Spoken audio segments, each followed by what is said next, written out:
어제도 우리 법사위 소위에서는 공수처법이 지켜지돼서 새로 발의되었고 또 내란전당 재판부가 논의되었습니다. 어제 소위에서 마무리는 안 지었지만 결국 민주당의 사법 파괴, 민주주의 파괴가 가속화되고 있다고 합니다.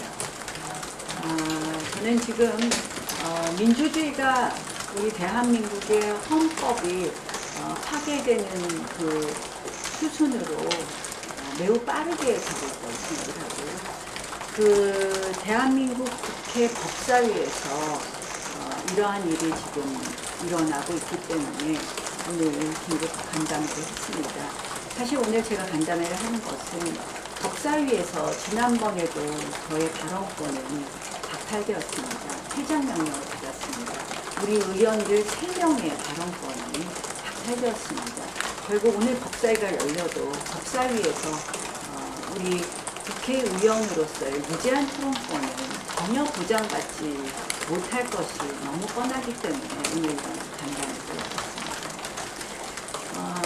사실 지난번 잘 아시다시피 추미애 위원장은 회의가 시작하자마자 통상의 정치 행위인 우리의 피켓 부착을 이유로 해서 우리 의원들 3명을 동시에 발언권을 박탈했습니다.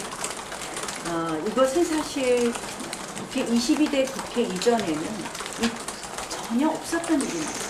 정청래 위원장이 만드는 아주 나쁜 관례인데 이것이 어떻게 보면 추미애 위원장이 들어오면서 저는 사실 육선의 위원장이 좀 더 합의의 정치를 할 줄 알았는데 더 심하다라는 평가를 받고 있습니다. 정말 일방적 운영이고 이것은 아무리 봐도 이 법사위원장으로서의 권한을 남용해서 다른 의원의 직무인 발언하고 토론할 수 있는 것을 방해했기 때문에 이것은 직권남용죄에 명백히 해당한다고 봅니다. 이것은 위원장의 어떻게 보면 이 재량적인 회의장 운영에 관한 재량의 권위를 심대하게 일탈했다고 볼 수 없습니다. 그래서 제가 알기로는 당 차원에서 추미애 위원장을 직권남용죄로 고발하는 것을 검토하고 있는 것으로 알고 있습니다. 왜 우리가 이렇게까지 형사법적으로까지 대응을 하느냐.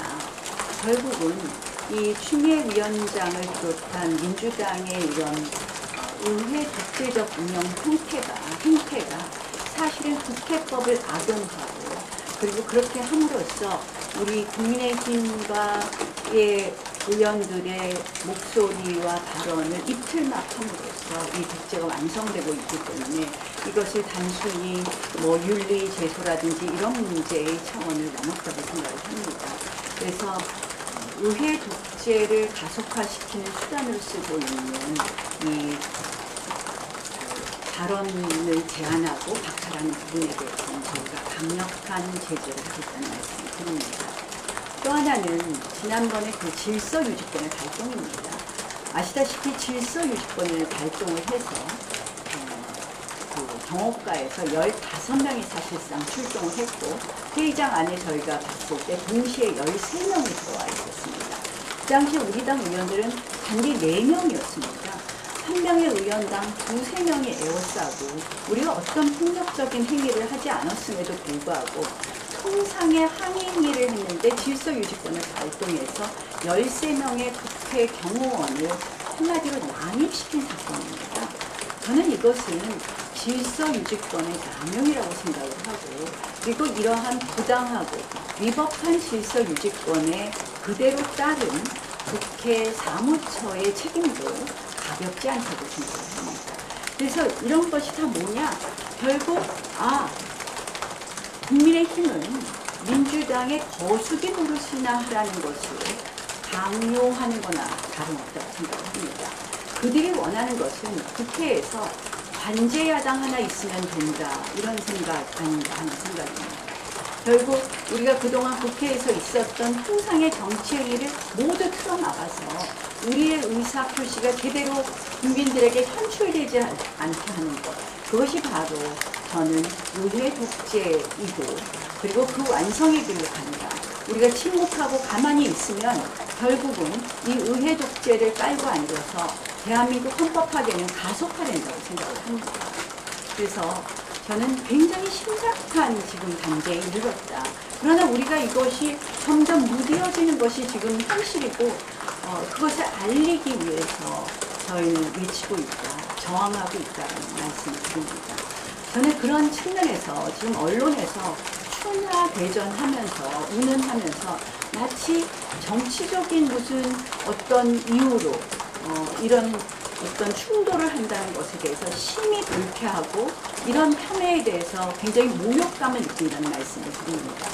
제가 법사위 간사직, 사실은 우리 당의 장수로서 법사위에서 싸워달라는 그 요청을 받았을 때 저하지 않고 이것을 수락한 이유는 딱 한 가지입니다. 법사위가 대한민국 헌법 파괴의 전장터가 최전선에 있는 전장터가 되고 있기 때문에 제가 최전선에서 이것을 장수로서 싸워야 되겠다는 사명감을 갖고 이 자리에 왔습니다. 왜? 지금 대한민국이 망해가고 있습니다. 대법원장을 불러서 청문회에 세우겠다. 내란 전담재판부를 만들어서 판사를 바꿔치겠다. 정부조직법을 오늘 법사위에서 통과시켜서 한마디로 아무런 디테일도 없는데 헌법에 명시적으로 있는 검찰청을 해체하겠다. 이 모든 헌법 파괴 행위의 그 최전선의 싸움터는 바로 법사위이기 때문에 제가 그것을 수락했습니다. 그래서 나라가 지금 망하고 있는데 무슨 개인적인 어떤 정치적 이해를 붙이는 것에 대해서는 굉장한 유감을 표시하고 추미애 위원장은 그런 이유로 뭐 막말도 하고 하는지 모르겠지만 이렇게 폄훼하는 것에 대해서는 심한 모욕감을 받는다는 말씀입니다. 오늘 우리는 그 대법원장에 관한 이 조희대 대법원장 대선 개입 의혹 청문회에 대해서 지난번에 통과된 청문회에 대해서 어제 말씀드린 것처럼 이거는 조희대 대법원장 탄핵 빌드업이다. 그리고 두 번째로는 이재명 대통령 재판 뒤집기다라고 봅니다. 정청래 대표 이런 말을 했어요. 대통령도 갈아치우는데 대법원장이 뭐라고. 굉장히 심각한 헌법 파괴적인 발언입니다. 대통령의 권력도 서열이 있다라는 발언과 맥을 같이 한다고 봅니다. 결국 선출된 권력이 모든 것을 다 하겠다라는 것. 선출된 권력 밑에 모든 권력이 꾸르라는 것. 우리 대한민국의 헌법, 근대 헌법의 가장 중요한 헌법 정신인 삼권 분립을 그대로 무력화하겠다는 것은 대한민국이 선출 독재로 가는 길이라고 봅니다. 제가 중국 전인대 얘기를 굳이 말씀 안 드려도 잘 아실 겁니다. 중국의 헌법에는 전인대 아래 최고 법원이 있는 것이고 최고 법원은 전인대와 전인대 상무위원회에 책임을 진다라고 되어 있습니다. 한마디로 중국 헌법 구조는 전인대라는 최고의 기구 밑에 사법부가 내려가고 있는데 똑같은 구조라고 봅니다. 저희는 이것은 탄핵 예정 수순으로 가고 있는 것이라고 보고 이 민주당이 두 가지 카드를 갖고 지금 고민하고 있다고 봅니다. 결국 민주당의 가장 최종 목표는 사법부를 장악해서 이재명 대통령 사법 리스크를 완전히 해소하는 것, 그리고 사법부를 좌지우지하는 그런 것이 있고, 하나 급한 거는 이 내란 재판에 있어서 빨리 유죄 판결을 받는 거라고 생각합니다. 이 두 가지를 하는데 어느 것이 과연 맞을 것이냐, 이런 어떤 것이 본인들이 원하는 것을 다 쟁취할 수 있느냐에서 지금 속도 조절도 하고 탄핵 카드와 내란 전담재판부 카드를 같이 들고, 내란 전담재판부도 1심을 그대로 하고 2심부터 한다든지 여러 가지 카드를 가지고 있는데요. 이런 거죠. 탄핵을 하게 되면 이 대법원장이 탄핵되는 순간 직무 정지가 바로 됩니다. 그러면 직무 정지가 되면 어떻게 됩니까?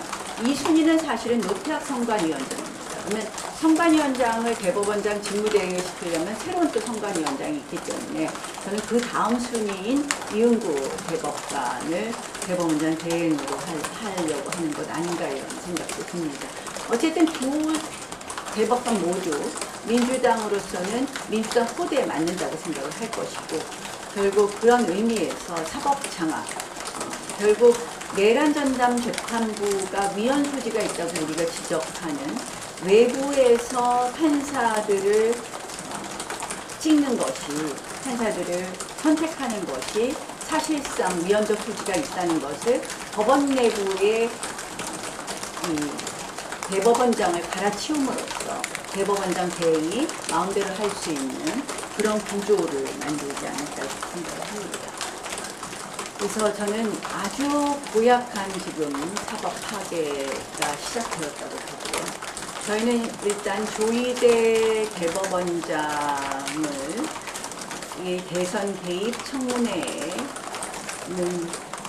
명백한 사법 파괴로 보고 지금 국민들이 궁금한 것은 조작된 증거에 의한 4인 회동 운운하면서 하는 음모론에 따른 이재명 대통령 판결 뒤집기에 관한 진실을 알고 싶다고 생각을 합니다. 국민들이 궁금하신 것은. 그래서 저희는 그와 관련된 청문회 실시 계획서를 채택할 것을 요구하려고 합니다. 한마디로 이 지금 조희대 대법원장 대선 개입 의혹을 그동안 주장한 근거가 열린공감TV의 녹취록이라든지 이런 거였는데 본인들이 그 청문회 한다고 그러면서 그 증거는 채택도 안 했습니다. 저희는 음모론이 오히려 핵심이다. 그래서 음모론의 진실을 밝히는 그런 청문회를 하겠다는 것이고 그 청문회의 증인으로는 열린공감TV라든지 열린공감TV의 녹취록이 조작되었다고 주장한 열린공감TV의 과거 근무했었던 박땡땡 이런 분들을 비롯한 분들을 증인으로 채택해서 이 음모론에 관한 저희는 청문회를 해달라고 요청할 생각입니다. 민주당이 당당하다면 이 청문회를 받지 않을 이유가 없습니다. 그래서 이 청문회를 받아줄 것을 요청한다는 말씀을 드립니다. 아시다시피 어제는 공수처법, 그리고 내란 전담 재판부가 논의되었고 오늘은 정부 조직법이 아마 벌써 이렇게 통과될 것입니다. 정부 조직법에 여러 가지 문제가 있지만 첫 번째로 아까 말씀드린 검찰청을 아무런 디테일 없이 무조건 폐지하고 사실상 검찰청을 공소청화하는 것은 이 헌법에 분명히 반하는 것이다. 검찰은 헌법에서 검찰총장을 명시하는 것을 비롯해서 사실은 헌법에서 검찰청을 예정하고 있기 때문에 이것은 명백히 헌법상 기구를 사실상 없애는 것이기 때문에 위헌이라고 생각을 합니다. 두 번째 기후환경 에너지부입니다. 기후에너지 환경부. 사실 기후에너지부를 독립해서 설치하는 것은 의미가 있을 수 있지만 이것이 규제기구인 환경부로 간다는 것은 문재인 정부 탈원전 시즌2를 이야기하는 것이고 결국 에너지 정책을 이념화해서 그 피해는 고스란히 대한민국 국민에게 돌아올 것이다. AI 대한민국은 이미 포기해야 될 것이고 그리고 그 국민들에게 전기료 인상은 물론 많은 피해를 가져올 것이다. 그래서 이 이념적 부처인 기후환경에너지부 설치에도 간다는 말씀을 드립니다.